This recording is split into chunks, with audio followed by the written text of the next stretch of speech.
एक मिनट ठहरे, एक मिनट ठहरे। कितने पैसे? 50,000। लो भी कंजूस फंस गया। 50,000। हाँ जी, हाँ जी। पक्के रहना। हाँ हाँ पक्के हैं। कितने? 50,000। ओ बोलिया 50,000। ओ मसला ही कोई नहीं है, 50,000।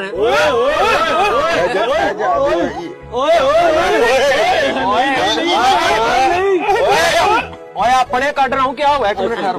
माँ जी समझाए इसे 50,000 दे रहा है, ठीक है। ओ ये कितने? 50। 50। एक मिनट।